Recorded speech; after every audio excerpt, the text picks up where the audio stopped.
Good evening and welcome to our February 21st, 2023 council meeting. I apologize, we're about half an hour late. We had a meeting that went on a little longer beforehand. But regardless, moved by Stephanie Jaworski, seconded by Trevor Bougie, be it resolved that the February 21st, 2023 council meeting of the Township of South Glengarry now be opened at 7:32 p.m. All those in favor? Any opposed? Seeing none, carried. All right, we'll stand for the singing of our national anthem.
Are there any disclosures of pecuniary interest?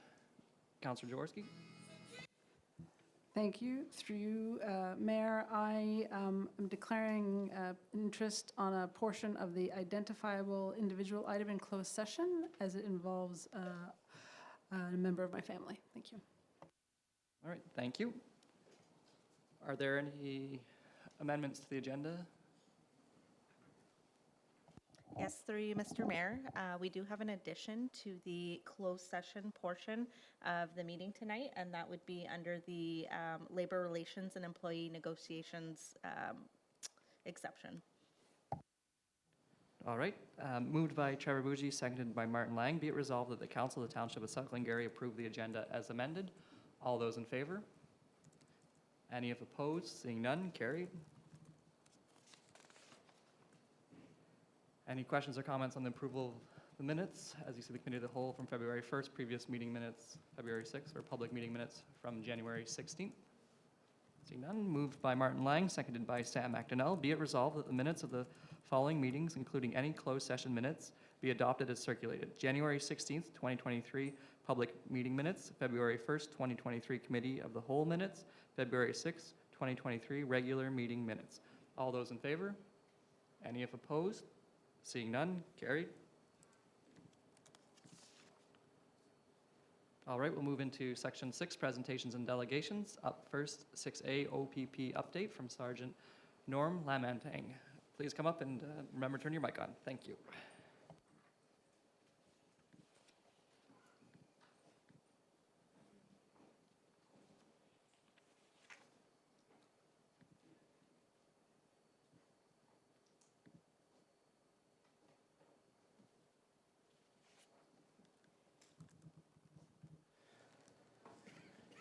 Good evening, Mr. Mayor, member of council. Can you hear me okay? Okay. This evening, I'm here to present you a summary of some calls for service that occur in SDNG. Because we're so short in the year 2023, I collected our data from 2021 and 2023, so you can have a good understanding and comparisons with the previous year.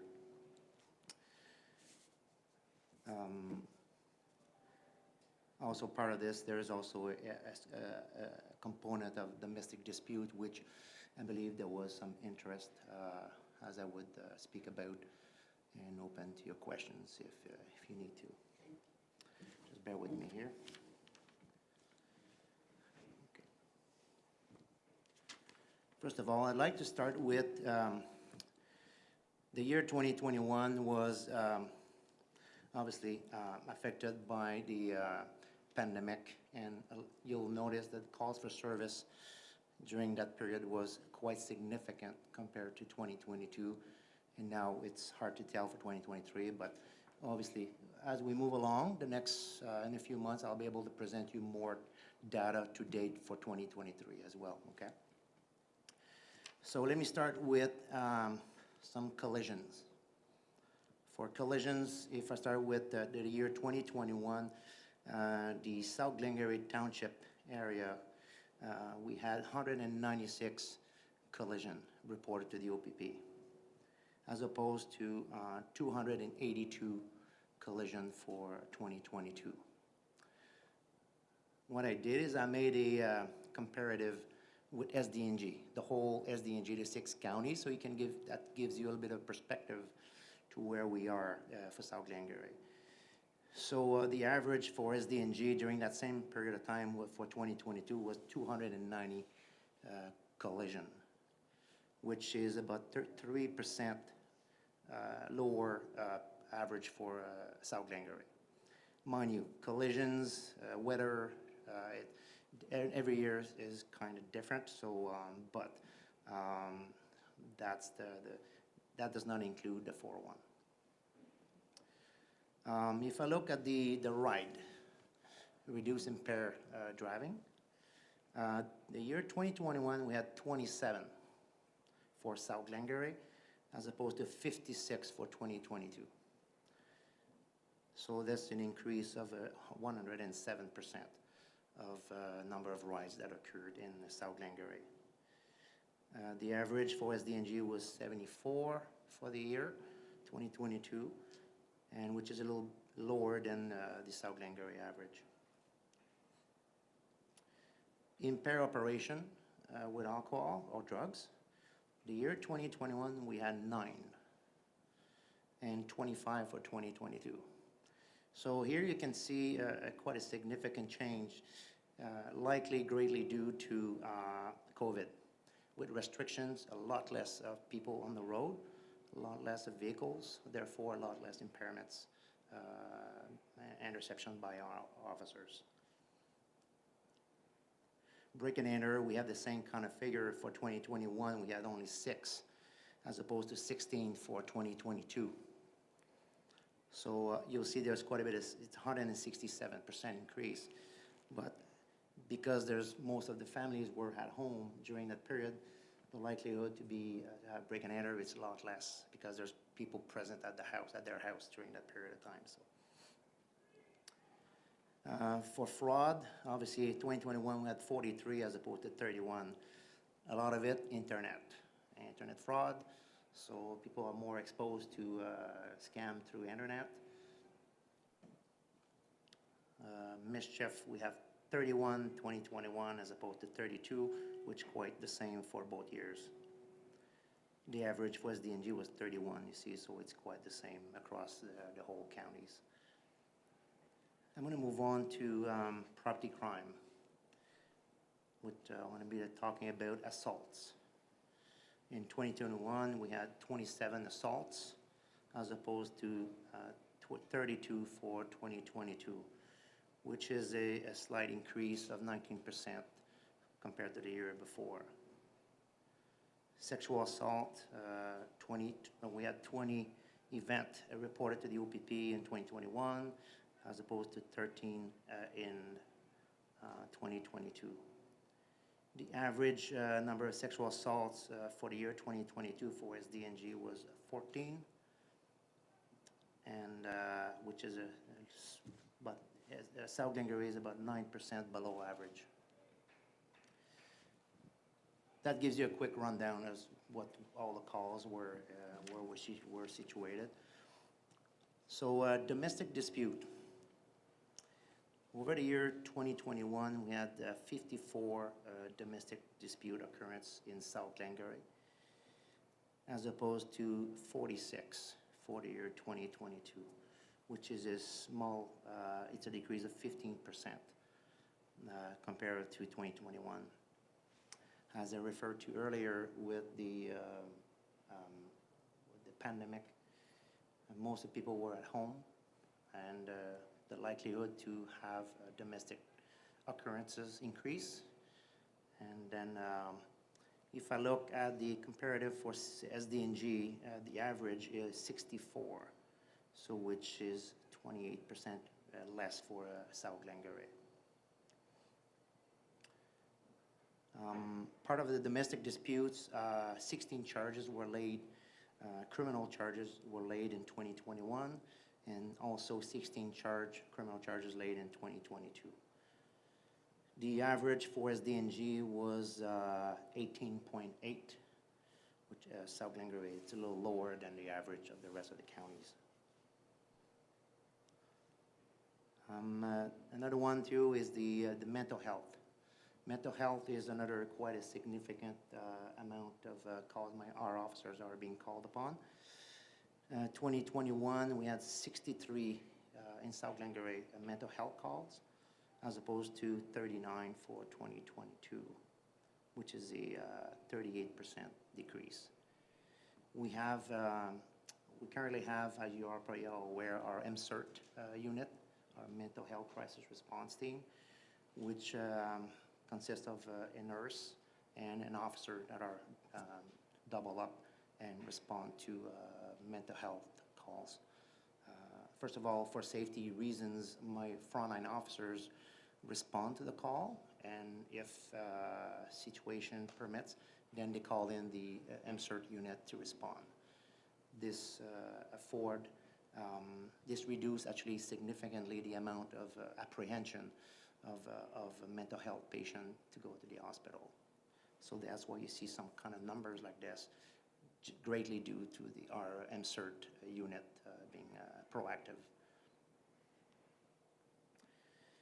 Overall, if I look at the 2021 calls for service for South Glengarry, 3,095 calls for service, as opposed to 3,632 calls for service in 2022, which is a 17% increase for the year.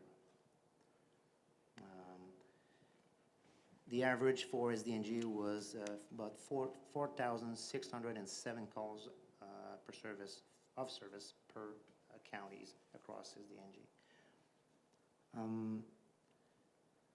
I can talk more about domestic dispute if you have any questions as to, because I read the report that you received from Lanark.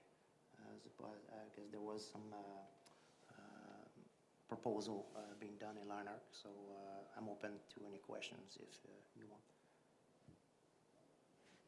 Councillor Jaworski, I think she was the one that brought that one forth, so. Yeah, thank you. I was Sergeant Lamontagne. I was the one who asked for some more information about the domestic calls, because the document that we received in the a letter from Lanark last time referred to the triple homicide, I guess it was, in the Ottawa Valley, and how I guess all the victims had previous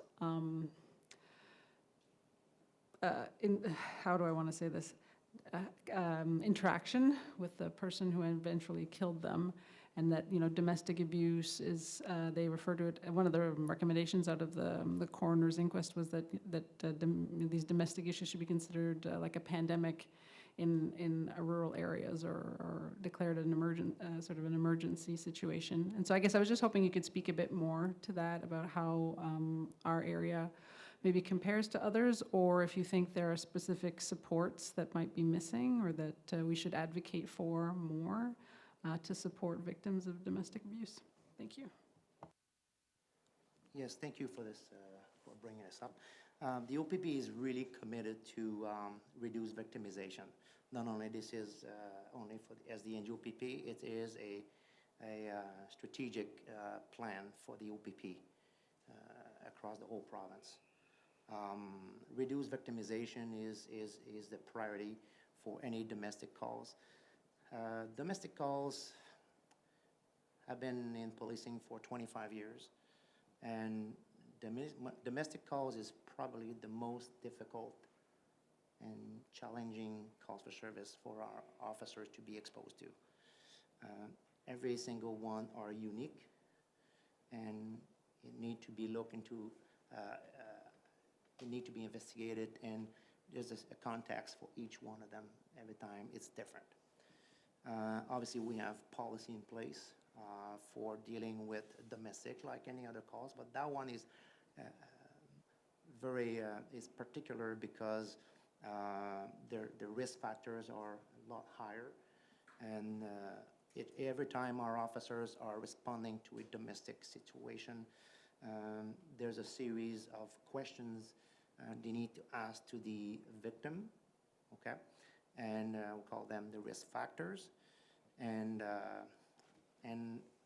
this is part of the actual investigation, okay? And one of the aspects of this is the moment an officer need to, should I say that? The moment the officer built the reasonable ground to believe an offense has been committed. Every offense have its own unique element you need to prove to say there is an offense that was committed. The investigating officer need to obtain all those grounds. Once he's got all those grounds, then charges are laid. Okay, it's not an option. Okay, as opposed to if we talk, let's say, about an assault between two person in a non-domestic violence context. If the victim does not want to pursue the matter, that's the end of it. Okay. In a DV context, it's very different. The moment the officer obtained the ground to lay the charges, whether or not the victim wants to pursue, we are obligated by law to lay the charges if the ground were obtained. Okay. Whether we move forward in detaining the person or releasing the person, it's always a question of risk factors. And in the context of victim safety, it's the number one priority. And whenever that case arises, normally the person is going to be held for bail. And it is to a judge to decide whether the person gets released or not, with a series of conditions. Okay. We have two agencies that kind of help us out through this process. One is under MAG, under the Attorney General. It's called VWAP, Victim Assistance Witness Program. They are the individual that assist the victims along the process, the criminal process, and that guide the victims and provide assistance in learning how the process goes, but also to determine some safety planning with the victim. If there are no charge related, we also have victim service, which also is another segment of our different agencies that we are working with. VWAP, police, and children aid are very, very engaged, especially when children are involved. Obviously, we are mandated to notify CAS as well. Like I mentioned earlier, every situation is very, very different from one another, and then it's not an easy. It's never easy to. It's not an easy investigation ever. Bottom line, we're always open to. Our role is to help the victim, obviously, in any of those DV situations. I've frequently participated in the past with a meeting with the Crown Attorney, the victim, and VWAP in terms of some concern the victim may have, or some court proceedings that is coming ahead. So overall, this is how our process functions. Thank you very much. Councillor Bougie, you had a question or comment? Through you, Mr. Mayor. Thank you very much, Sergeant Lamontagne, for the presentation. My question would be in regards to stolen vehicles in SDNG and South Glengarry as well. I've definitely noticed, well, there's always been a very strong presence in Lancaster to Cornwall 401 corridor, but have you noticed an increase in stolen vehicles in our area over the last year or so? Yes, there has been a quite significant increase, not only in South Glengarry, but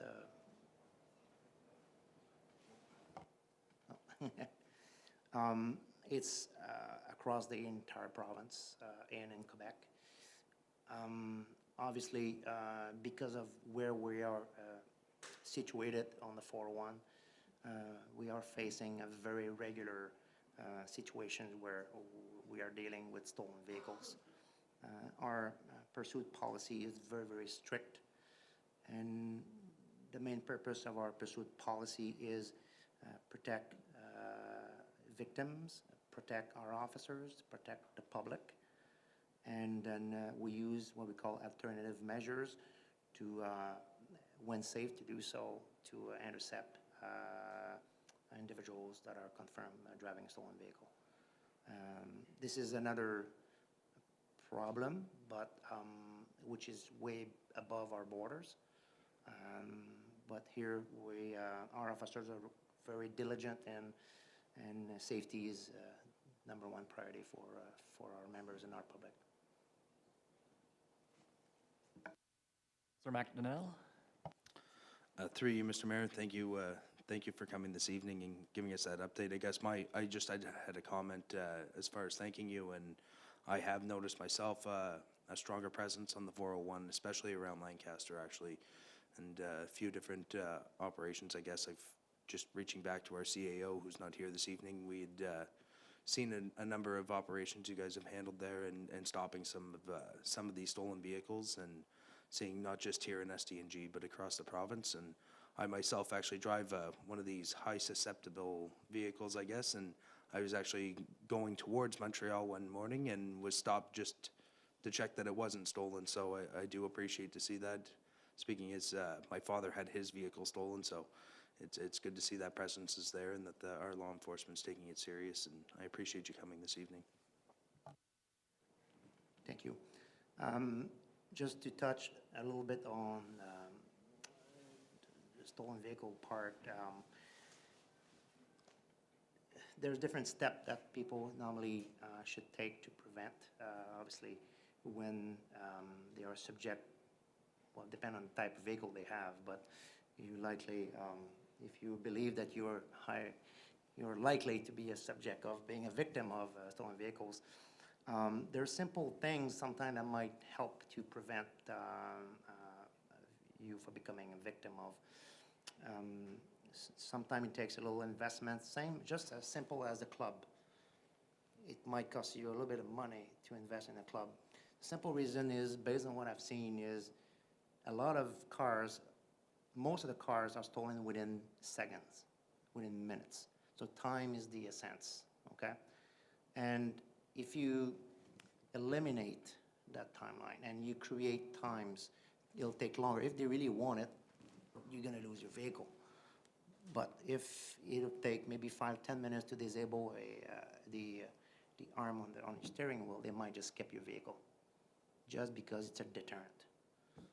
Having some more lights where you park your vehicle, keep it inside if you have a closed garage. Those are little things. Technology, I don't know if you've seen on internet or through news how easy it is for people equip the right technology to steal a vehicle today. It literally takes seconds, less than a minute, and it's gone.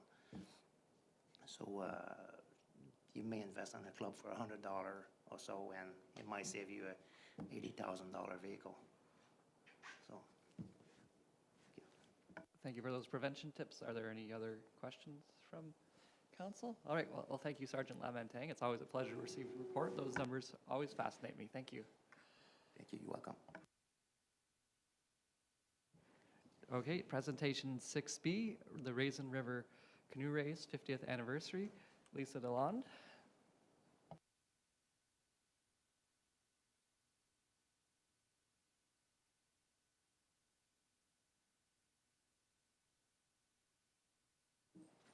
Thank you, Mr. Mayor. So as you can see, I submitted this report regarding our 50th anniversary canoe race, which is going to be April 15th this year. It's, one change this year that you might have noted is that it's going to be on a Saturday, and this is to accommodate St. Andrew's Church. They were having difficulty with parking, and we've also received requests from participants over the years to have it on a Saturday as well, so that people can recoup better on the Sunday after paddling for 5 hours. So the first request is an annual request that we submit each year, and that is to waive the Tartan Hall rental fee. We use this as our post-race banquet dinner. St. Mary's Community Center puts on the dinner that's going to be available from 1 p.m. to 6 p.m. And then we'll have the awards portion of the banquet starting around 4:30. All right, yeah, thank you. Our budget is taking place tomorrow. I don't know if we'll get into nuts and bolts of this specific one, but it should be included. I think it's typically included in our grants and donations. So I thank you for this and and organizing it. If I may go on a slight tangent, Fire Chief Robertson and I have been practicing since last year's 4th place result, trying to up that to 3rd. So we look forward to it, and I encourage anybody and everybody to get involved. And that Saturday does look nice for the sore arms. Thank you for your time. And we'll get back to you with the answer from administrator. Oh, sorry, I didn't see Councillor Jaworski's hand up.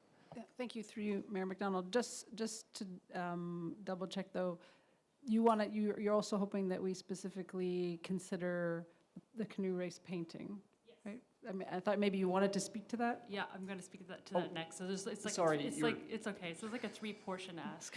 Okay, sorry, I didn't mean to cut to the end there, so thank you. So the second portion is an idea that I came up with this year, being that it's our 50th anniversary, and I have noted you have these wonderful paintings around the Tartan Hall by local artist Katie Lamarche. I approached Katie and asked if she would be interested in creating one more painting for the hall.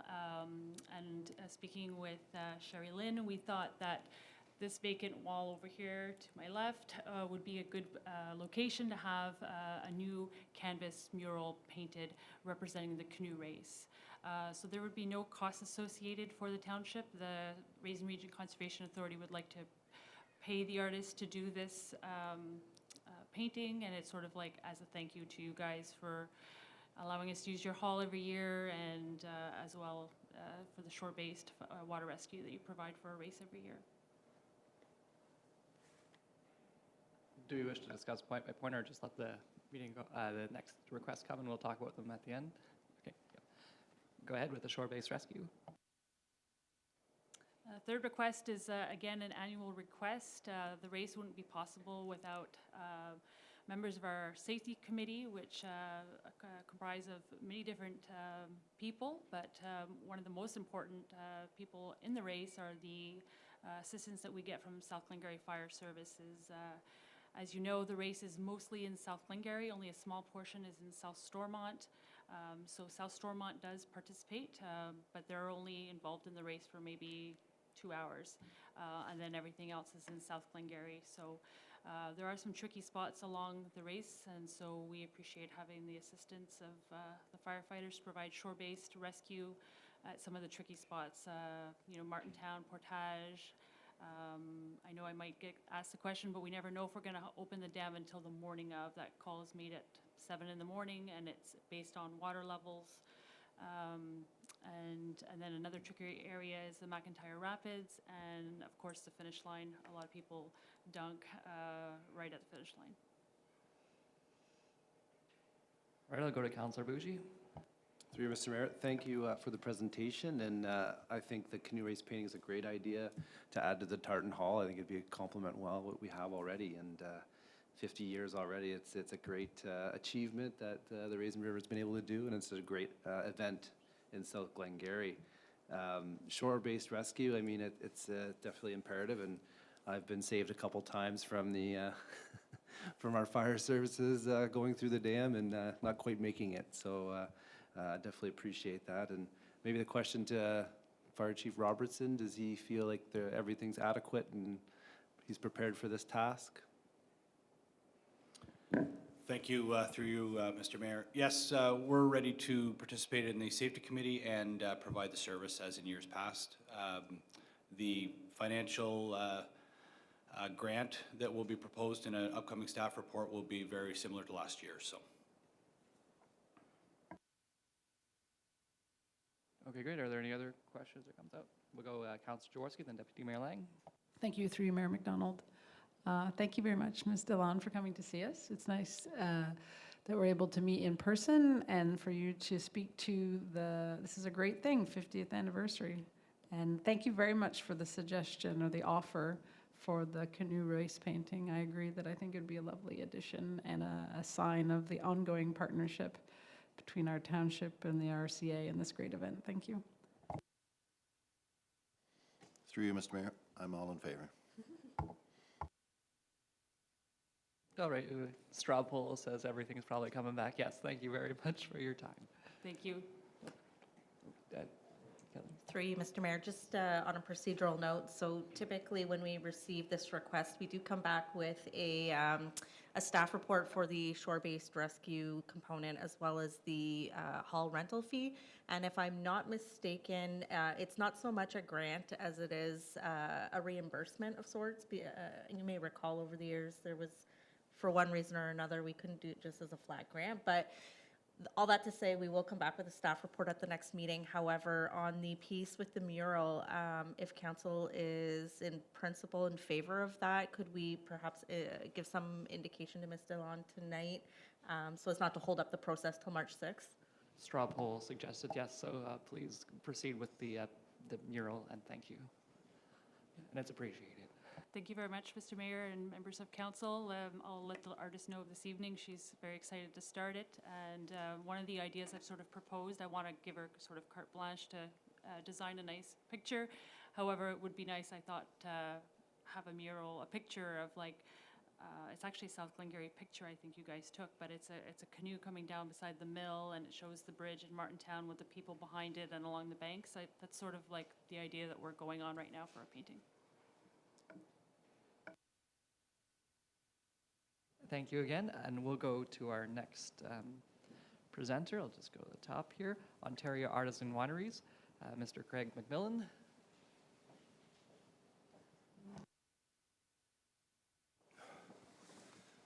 Thank you, Mr. Mayor, and for having us. I'm just waiting for that. Hopefully I can accomplish the technology. So thank you for having us this evening. With me is Robert Humphreys, the co-owner of Fernwood Estates Winery in Baynesville. I'm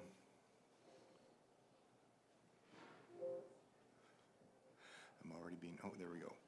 So we're here to ask that council consider supporting us in requesting the elimination of the LCBO markup and wine levy imposed on the direct delivery of 100% non-VQA wine. And I'm speaking on behalf of Ontario Artisan Wineries. I'm the interim chair, and there's 13 wineries across Ontario that belong to the Ontario Artisan Wineries. Most are in Eastern Ontario. There's some in Fort Erie and Prince Edward County. I would estimate there's 30 to 40 wineries in the province that are impacted by this issue. So we're small wineries, less than 2,000 cases. That's called micro winery almost. It's a very sustainable model. The challenge we have is that local licensees who want to sell our wine, who have asked us if they could sell their wine in the restaurants, we have to say no. And I'll explain to you why. And we are separate from the Eastern Ontario wine producers. Smoky LeBlanc is the president of that. They also include meaderies and cideries and fruit wineries. We're expressly limited to grape wineries. So the LCBO markup, we're saying that it has in effect barred sales to local licensees because we can't afford the charges that are imposed on us. It's limiting development of local agritourism and rural diversification. And this has been getting a bit of traction when I've been pointing out that, you know, both VQA wineries, Vintners Quality Alliance and non-VQA, are producing and selling wine made from 100% Ontario grapes. So why the distinction? It's also adversely impacting sustainability of local artisan wineries and development of rural local economies. Eastern Ontario is in a position to take advantage of becoming a wine region in the forthcoming years, but this is a hurdle we're going to have to get over to support that, because anybody coming to me and asking me about the notion of starting a winery, you know, I have to be fairly blunt with them about the costs of doing that. And we say that it's inconsistent with open for business and support for local in terms of the province's priorities. So that's a list of the wineries that are impacted in Eastern Ontario. I won't go through each one of those. And the graphic is just demonstrating for you the kind of amounts that I'm going to talk about in the next table. So to get to the point, if I want to sell a bottle of wine to the North Glengarry or a restaurant in South Glengarry, and that bottle of wine costs $20, I can't explain the jigs and reels how LCBO comes out to $18.02 is what the selling price would be, but that's where these percentages are taking against, is that $18.02. So the winery revenue for a VQA winery, they get 80% of that sale, which is $14 and change. A non-VQA winery is going to get 52%, which is $9.45. And the key is the next line, provincial revenue, 14% is what that VQA winery is paying, and a non-VQA winery is paying 42%. The federal and container deposits are the same, so you get down to the red numbers there. The VQA winery is 19.7%, and we're 47.5%. I won't go into the excise tax. That's biting everybody now, and you know, that's federal government has had to impose that as a result of settling an international trade dispute. The third line down at the bottom there, where's the difference that we're seeing in those two columns, is that the LCBO imposes a markup of $6 and change, and also a wine levy, which adds on to the cost for the VQA, non-VQA winery. In terms of the implications for, you know, putting this in case lots and in numbers, the VQA case of wine at $20 a bottle, they're going to have $173 in revenue, and the non-VQA winery would be $113, so there's a $60 difference. On 1,000 cases, it would be $60,000. On 2,000 cases, it's $120,000 less revenue and more that we would pay. Now, I've said that most non-VQA wineries, all the ones of our association, are less than 2,000 cases, so they're never going to sell 2,000 cases to licensees, but it just gives you the more you know, striking example of what the costs are. Most of the wineries are going to spend about half their volume of wine is going to probably be sold in their on-site store, maybe at farmers markets. So that's in the cost. I won't do the next slide 9 because that's just adding on that federal charge and excise tax, which it's just there for representation for you. So where's the authority for the LCBO to impose these charges? I initially, when looking at this, was thinking that this was a tax issue, that they're imposing these as taxes, and where's their authority to do that? But you know, and I have to give credit to Eastern Ontario wine producers. Smokey LeBlanc chased this issue for a number of years, writing letters to ministers and AGCO, Alcohol Gaming Commission, Liquor Control Branch, and the Ministry of Finance, and everybody was pointing fingers at each other. But in 2021, I entered into a dialogue with the policy branch of the Ministry of Finance for alcohol. And it took me about a year, but eventually they said it was the natural rights provision in section 4 subsection 1 of the Liquor Control Board of Ontario Act. So essentially, they're like a business. And as a business, they can impose a markup on the products that they're carrying, and that's where you get these charges. Why that's important is, for a number of years, we were told this was a legislative change issue, so don't even bother, you'll never get that provision changed. But in fact, it is a policy decision, and which is significant in my mind, but also it doesn't mean it's necessarily going to be easier to persuade officials and the government to change tact on that.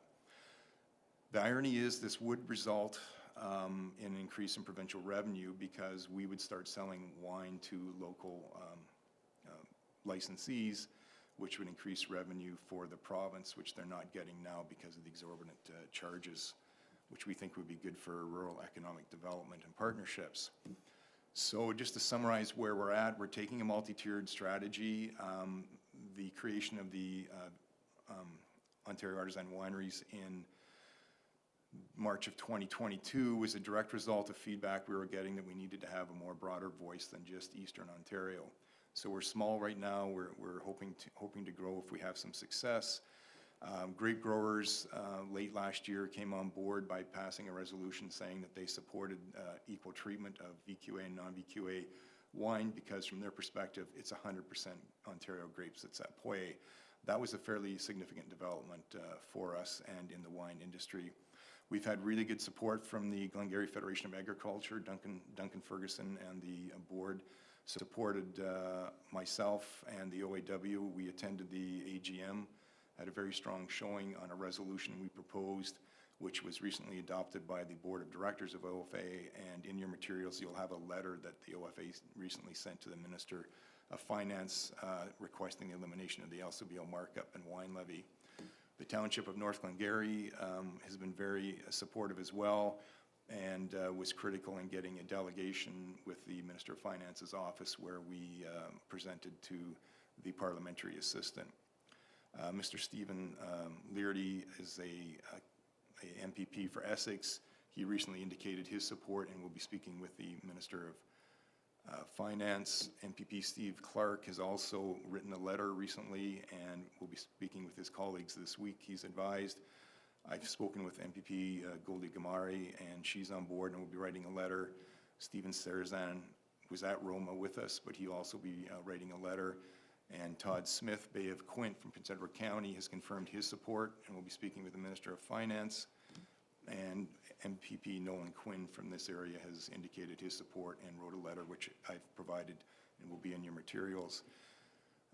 So that's the MPP component. We're also looking at our meeting with townships that are impacted, have an impacted winery such as yourselves. And the Township of Champlain passed a resolution which we're waiting for the final endorsement on that. And this morning, the United Counties of Stormont, Dundas, Glengarry, as the mayor and deputy mayor, they're having to hear this a second time, passed a resolution which I understand has already been circulated to the minister, signed and circulated, which is amazingly fast. Catherine Kitts, City of Ottawa, so there's 3 wineries in the City of Ottawa that are impacted as well. She's on the Agriculture and Rural Affairs Committee, and in Navan, there's 2 wineries there. She has agreed to support us, and we're meeting with the Agriculture and Rural Affairs Committee this week with the design of trying to get something before City Council to have them support us. So there's further delegations and presentations going on. So I'm here, myself and Robert, requesting that South Glengarry support a draft resolution that we submitted. We're new to this, so we certainly understand that there may be questions and other things, and there may be other avenues that council wants to pursue in that regard. And there's our contact info. I think I've kept myself to 10 minutes. I'm happy to answer any questions that you have. All right, Councillor McDonnell, I have to put my glasses on because the resolution's a little small if we do approve, and then we'll go to Councillor Jaworski. Through you, Mr. Mayor, and Greg, thanks for coming and presenting this evening, and Robert as well. I have no issue supporting this and moving it. I know Deputy Mayor Lang and I have heard it, and we've had the opportunity to visit your winery with the GFA, and I've gone on my own time as well. And I think you're going about it all the right way. You've got all the support from a variety of MPPs, as well as different town councils and municipalities and counties. If anything we can do to help support you in this endeavor. And speaking from today, I know the MPP Quinn's letter was sent last night to Minister Bethlen Falvey, so he's working on it anyways. But that's besides the point. I'm 100% behind this, and I agree. I think that the change in legislation should come, our policy. Thank you, through you, Mayor McDonald. Gentlemen, thank you very much for coming here. I must commend you on your strategy. It is very thorough. It's quite impressive. I also need to commend you on how quiet your assistants are who came to join you. I'm quite impressed. I forgot they were still here. So I've been to both your establishments, and it is fantastic to see this kind of thing happening in Glengarry County. I have maybe it's a dumb question for you, but why is it that you can't be VQA? So there's several reasons on that, and I'll try not to go too far down the rabbit hole, but essentially because of the size we are, the change, if we join VQA, it's cost prohibitive for most of us. Because of the fees and other things that you have to do to meet their requirements. If I join VQA tomorrow, the cost benefit I would get from that would be eaten up by the VQA process. So the tax I wouldn't be paying or the charges, I'd be about $900 ahead. So it doesn't make any sense, but the other reason is VQA is not really of interest for any of our members because we're not seeking access to LCBO. We're not looking to export internationally. So that's just not the scale we're looking for. So we don't fit that type of business model. And simply put, I couldn't meet the requirements just on volume alone to get into LCBO stores. There's a larger rabbit hole we could go down, which is all the Eastern Ontario wineries are going cold climate grapes. These have been developed over the last 25 years. They weren't even on the horizon really when VQA came around about 35 years ago. And right now our grapes can't be recognized by the VQA because they only support warm climate grapes like Riesling, Chardonnay, Merlot, or Cabernet. And they have a rule, which I've seen, it says they must have 0% Labrusca heritage, but every cold climate grape has a percentage of Labrusca because that's where you get your cold hardiness. So our grapes are good from -35 to -50 Celsius. So they're designed to survive the winters, and they've been tested by the polar vortex this year. Warm climate grapes can't survive that. So I say technically I can't join VQA even if I wanted, but even if I could, I wouldn't because that's just not the model that we're interested in. And you will hear probably arguments from VQA that this is a floodgates issue. An example I gave this morning was I don't see that as floodgates. The 13 or 14 of us put together don't even make the amount of wine that most wineries make. They make 20, 30, 40, 100,000 cases. So I don't see that as really being an issue. But a few years ago, they did some modernization, and VQA wineries and fruit wineries were given access to farmers markets. Non-VQA were excluded from that. And I asked around what the reason was, and they said floodgates. But just when the pandemic hit, to the credit to the province, they did reach out, and some non-VQA wineries represented that if we could get access to farmers markets, that would be helpful. And within a matter of weeks, frankly, they did make a change, and we've been in farmers markets for about 1.5 years now. I don't think there's been a floodgates that's happened, but I have to say I don't think VQA will be supportive of this, but I think history is moving on a little bit. We didn't have the climate change issues that we have. A lot of wineries will argue it's great news, we're going to have warmer climate so we can grow these warmer climate grapes. But I just met with one of the leading grape breeders in North America, Tom Flocker, and a nursery from Quebec who specialize in cold climate grapes. Their phone is ringing off the hook because Nova Scotia and British Columbia just got hammered by the cold that happened. And there's going to be more severe winters events. That's the reality of it. So I think we're more consistent with lesser carbon footprint and more consistent with climate change by having these grapes. So that was kind of a complicated answer, but it's multi-layered. But essentially, I think the province is starting to realize we're kind of falling through the cracks. They just wanted everybody to be VQA. My understanding is VQA wineries were exempt about 25 years ago from these charges as an incentive to have them join VQA, or wineries to join VQA at that time.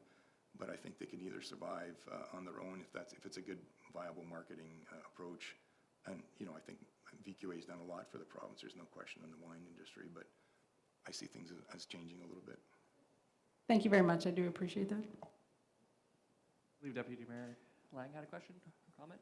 Thank you, Mr. Mayor, through you. And no, not a question or comment. I heard before, and I am all in favor. Just a question to yourself or our clerk. Are we able to move forward the motion tonight, or we have to bring it back? You can, if you have a mover and a seconder this evening, you can pass it tonight. I would like to move it then. Any further conversation? So, yep, moved by Deputy Mayor Lang, seconded by Councillor Jaworski. I'll read the resolution as it stands in front of us. Whereas Non-Vintner Quality Alliance, non-VQA wineries that sell 100% Ontario wine directly to a licensee, example, local restaurant, are subject to Liquor Control Board of Ontario LCBO markup and wine levy that are not imposed on a VQA directly delivered wine sale to a licensee, and whereas this result is significantly increased charges and reduced revenue for non-VQA wineries and effectively bars the direct sale of 100% Ontario non-VQA wine to local licensees, and whereas the resulting impact limits the development of local agritourism, rural economic diversification, and local partners, and whereas the LCBO has the discretion to remove the markup and wine levy on the direct delivery of 100% Ontario non-VQA wine to licensee, and it would not require legislative amendments, and now therefore be it resolved that the Township of South Glengarry supports the elimination of the LCBO markup and wine levy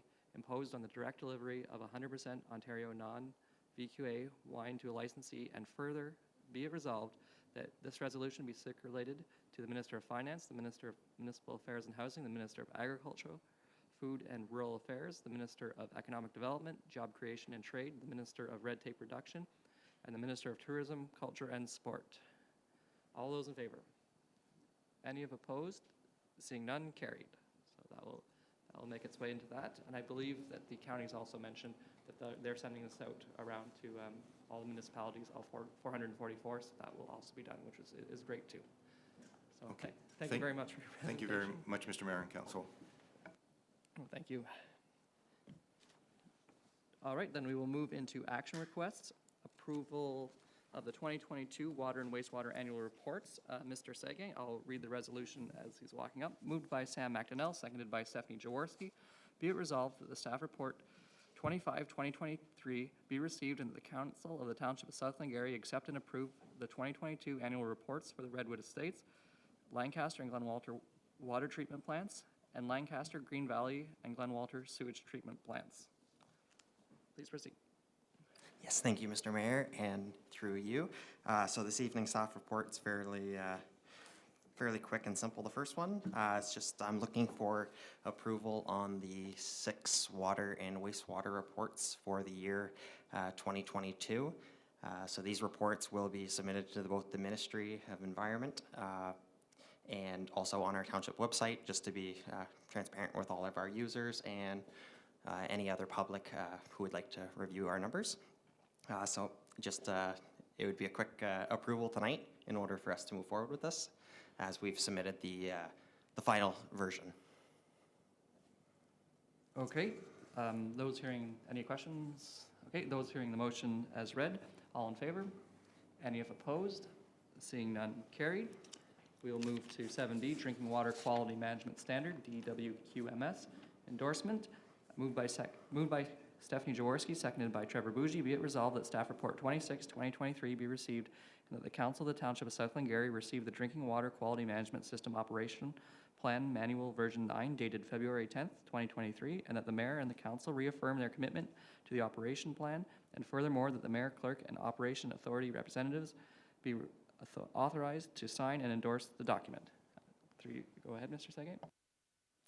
Thank you. And the second one, as you've just stated, is the DWQMS standard, and we are looking for endorsement.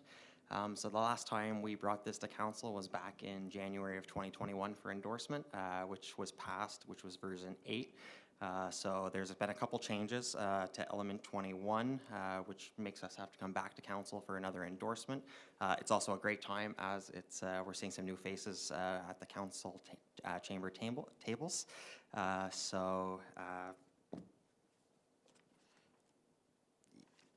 We are looking for endorsement. I hope council had enough time to review all the information over the last week. And if there's any questions, and I guess just a comment, just want to thank all council and general managers who have completed the standard of care. Greatly appreciated. It definitely helps when it comes to endorsing the DWQMS. Okay, great. Are there any questions? And then perhaps, did you receive any questions that we should be made aware of that were of interest that perhaps council asked during the last week and a half? No questions were brought up in the last week and a half, but if there is any additional questions tonight, I am more than happy to answer any. Okay, Counselor Jaworski, please. Thank you, through you, Mayor McDonald. So if I understand the Safe Drinking Water Act course, our certificates go in with the manual? Is that correct? Yes, I would definitely keep that with your manual. Once council endorses it tonight, staff will bring back to council a hard copy, and you guys can keep your certificates with that. Thanks.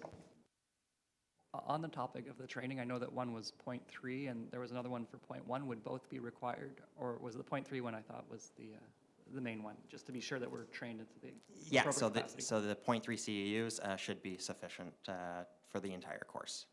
It should have only been a 3-hour course.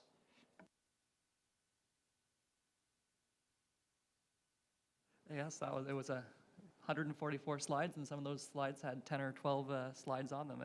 It was a fun one to do. So the resolution is in front of us. Without question, then, all those in favor? Any if opposed? Seeing none, carried. Thank you very much, Mr. Seguin. Now moving to action request 7C, Blue Box Transition Period Decision. Ms. McDonald, and I'll read the resolution as she's coming up. Moved by Trevor Bougie, seconded by Martin Lang. Be it resolved that staff report 27, 2023 be received and that the council approve the township's withdrawal from management of the Blue Box program, the delegated authority to provide the general manager of infrastructure services to enter into agreements needed to continue transfer of this service, and furthermore, that council confirm the intent to allocate the post-transition Blue Box program funding to fund landfill closure and post-closure liability. Ms. McDonald? Thank you, Mr. Mayor. As council will remember, in mid-January, we held a hour-long, I believe, committee of the whole meeting on this subject, and council requested a bit of time to consider the resolution. And I believe here's some seminars at Roma and perhaps talk to other municipalities. So all my notes for tonight were really what was in the resolution. I have nothing further to add, and I'm hoping to hear what you've learned in your travels. Thank you. Deputy Mayor Lang? Thank you, Mr. Mayor, through you. And we did attend, or at least I know some of us did attend the breakout sessions at Roma. And for myself, it reinforced where I was before, that definitely want to be out as soon as we can be out. Okay, any other questions? Perfect, so as the resolution was read, I'll call the vote. All those in favor? Any if opposed? Seeing none, carried. We'll move to 7D, Active Transportation Plan Funding Approval. Moved by Martin Lang, seconded by Sam McDonnell. Be it resolved that staff report 28, 2023 being received, and that the Council of the Township of South Glengarry confirms that it meets all the requirements of the Canada Active Transportation Fund Agreement, and that the Mayor and Clerk be authorized to execute the agreement on behalf of the Township of South Glengarry. Ms. McDonald. Thank you, Mr. Mayor. I have a few more things to say about this one. As council will remember, in mid-December, I believe, early December, the Active Transportation Plan was presented as part of our capital plan, and I had 1 minute or 60 seconds to pitch it to you, and that wasn't enough. So I'm going to take maybe 3 minutes tonight. So active transportation is using your own power to move yourself from one place to another, and when people think about that, they think of, and I'm going to credit Councillor Jaworski with this quip, but they think of able-bodied people in spandex on bicycles. And that's part of what it is, but it can and should be so much more.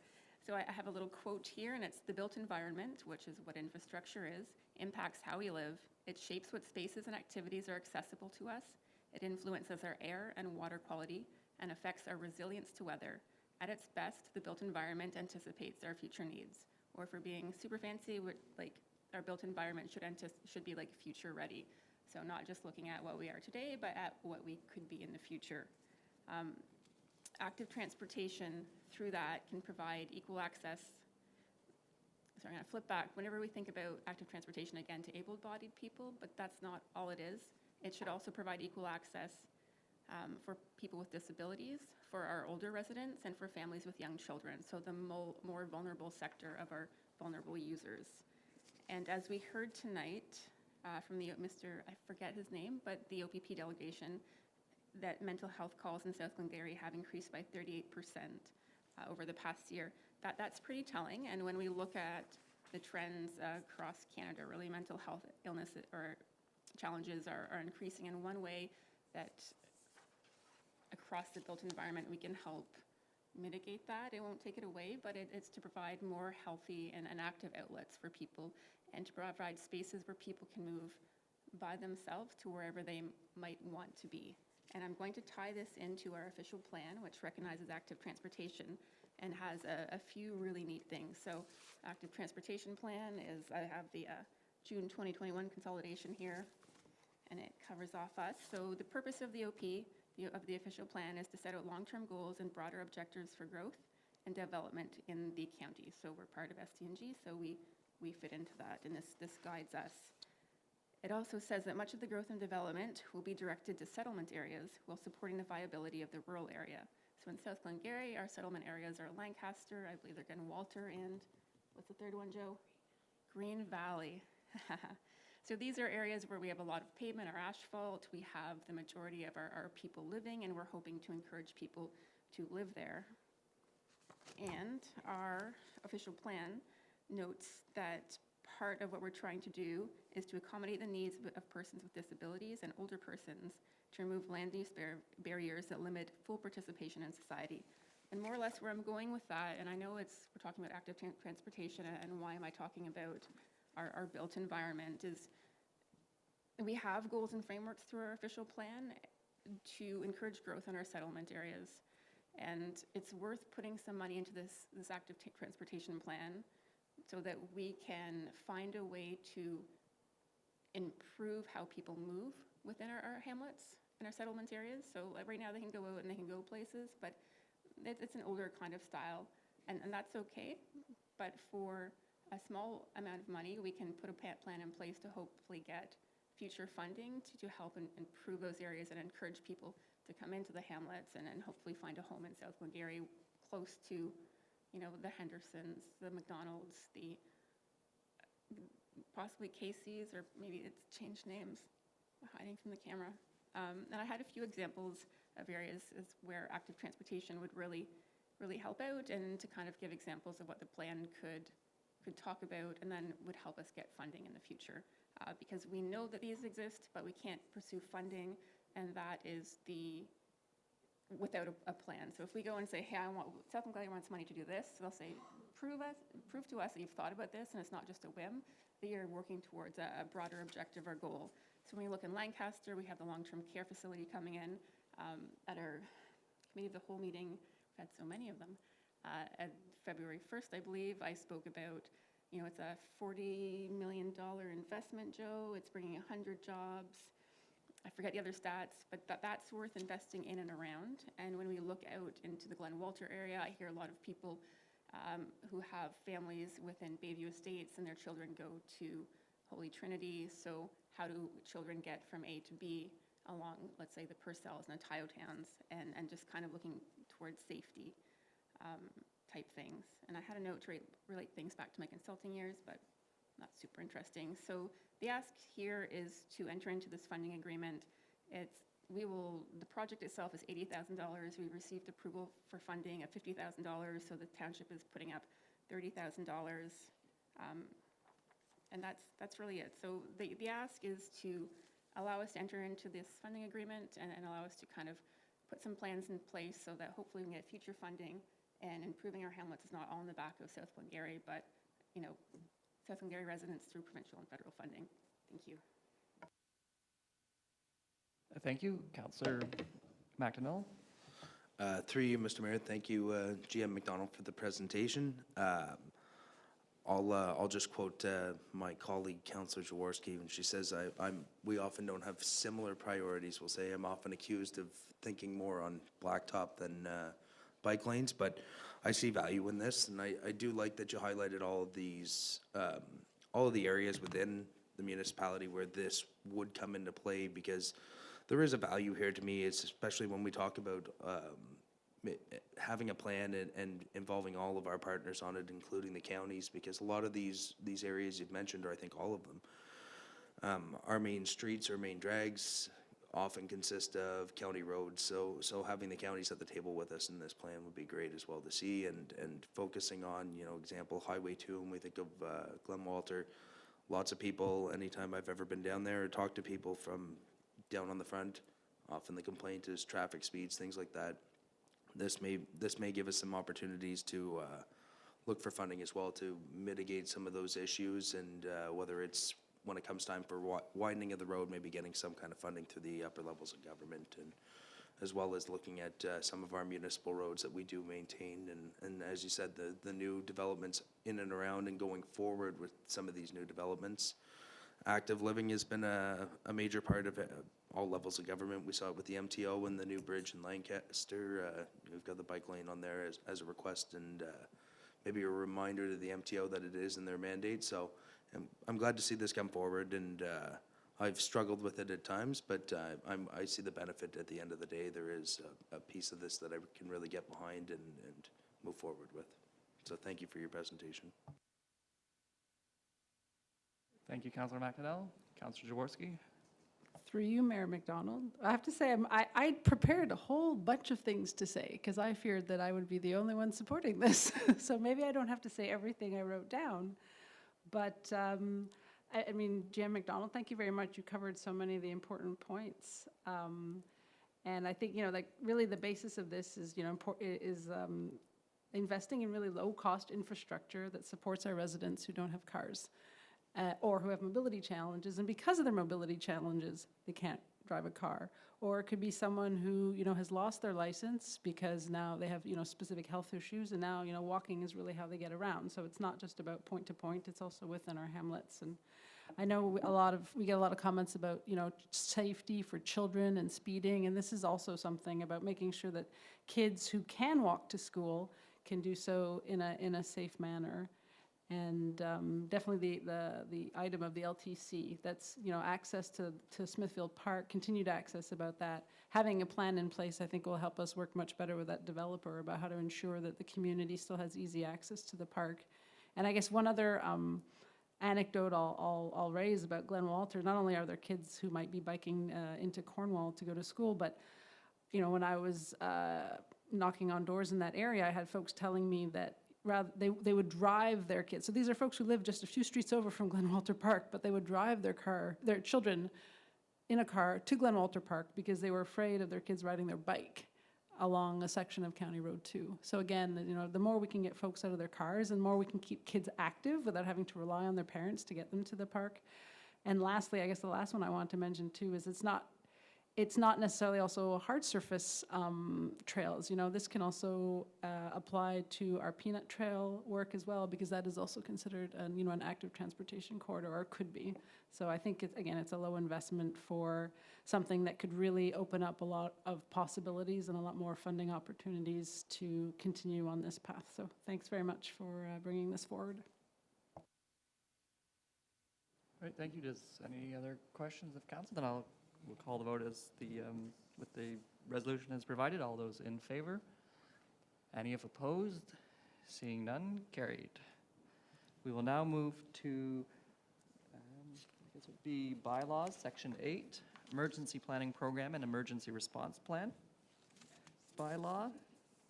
And so I'll read that one. Moved by Sam McDonnell, seconded by Stephanie Jaworski. Be it resolved that staff report 29, 2023 be received, and that bylaw 16, 2023 being a bylaw to provide for the establishment and adoption of an emergency management program and an emergency response plan for the Township of South Glengarry be read a first, second, and third time, passed, signed, and sealed in open council this 21st day of February 2023. Ms. Haley. Thank you, Mr. Mayor. So council's probably aware that we're legislated to formulate an emergency planning program and a bylaw. We've been consistently updating our bylaws in the past. We had an update in 2017 and one in 2021. And the purpose of the update that's before you this evening is to amend the bylaw to ensure that we can meet the legislative annual compliance requirements. The annual compliance requirement, consists of establishing an emergency management committee, an emergency plan, completing public education, completing a hazard identification risk assessment, documenting our critical infrastructure, and completing annual training and exercise. So this bylaw, what we've done is we've actually reduced the number of required positions in the municipal emergency control group known as the MECG in hopes that it's going to be easier for us to gain compliance. We struggled a little bit in 2022. Unfortunately, it was just we didn't get a full attendance in the training and exercise. When I submitted our year-end report, it came back that we were non-compliant. We were compliant by the third week of January, but we had to do some scrambling and extra work to become compliant. So we're following right now the recommendations of Emergency Management Ontario to make our compliance a little more easier to achieve, but still by training and including the required committee members. So that bylaw does that in hopes that for 2023, I'll have full compliance by year end. So thank you. Just to add to Ms. Haley's non-compliance, I think there were some external factors, just we'll say a communication thing that was not a South Glengarry issue. It was resolved very well by you, and we do appreciate your effort there. And I just don't want people to be thinking this was typically like an us thing. It was thrust upon us, so to speak, because I think we've been compliant many years quite consistently. So thank you for your work to get us compliant once that was solved. Are there any questions or comments about this around the table? All right. All those in favor, as motion is read. Any opposed? Thank you. Carried.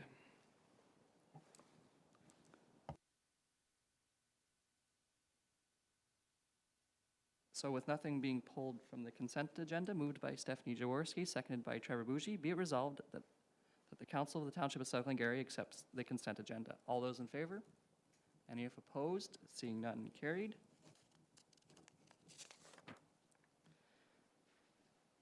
We will now move to the closed session portion. So moved by Trevor Bougie, seconded by Sam McDonnell. Be it resolved that the council convene to closed session at 8:43 p.m.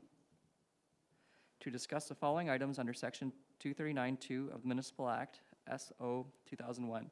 2, a meeting or a part of a meeting may be closed to public if a subject matter being considered is personal matters about an identifiable individual, specifically committee applications. C, a proposed or pending acquisition or disposition of land, specifically potential acquisition of land. D, labor relations or employee negotiations, specifically labor relations. All those in favor? Any opposed? Seeing none, carried. So we will enter into closed session.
Moved by Sam McDonnell, seconded by Martin Lang. Be it resolved that council rise and reconvene at 11:18 PM into open session without reporting. All those in favor?